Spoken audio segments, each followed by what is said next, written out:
I thought of that when I made the last work I made before going to America as a companion piece to Britain Through the Looking Glass.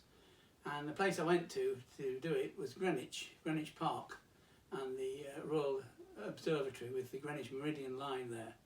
And one of the reasons I chose it because it's so historic, and it's also got a fantastic view of London, the best view of London anywhere, and from Greenwich Park and the Royal Observatory. And right in front of you is where the ancient Greenwich Palace once stood, Palace of Placentia, where Henry VIII was born, and also Mary the First, Bloody Mary, and also Elizabeth the First. And I thought of them and them listening to that tune in those Tudor times, and thinking maybe of the heads they were about to chop off, looking around at the people dancing around, or maybe those that had already chopped off. Anyway, I wanted to try and capture all this sort of thing, and I did this. I photographed people standing on the meridian over and over again and put it into a great big circle, like that, you see. And then the views down from Greenwich Park of London I put either side, and that was like a sort of a panorama, but represented the flatness, the four corners of the earth, really. And there you can see here people standing on the meridian. By the way, I made these as colour photocopies taken from 35mm film, which are projected onto a colour photocopier to give it that sort of magazine-like quality. We'll come to a magazine in a minute.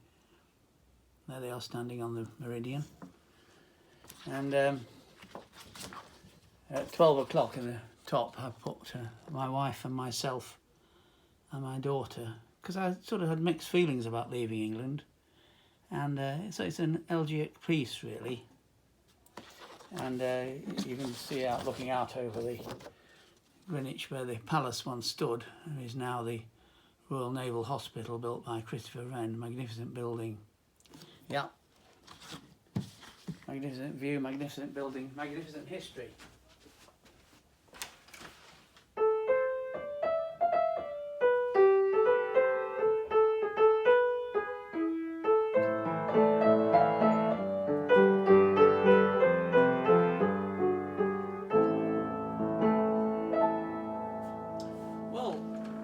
Was quite successful, and when I said about making it sort of have a sort of magazine quality by using photocopies, in fact it got into a magazine, Colour Supplement magazine, and here's one, Sunday Times, and I'm in here. Don't confuse me with the person on the left, that's Richard Gere, you don't need to look at him. There I am, you see, in the studio, my studio in Peckham. Where did I get the idea of the shape from? Well, just by doing that. That was it, basically.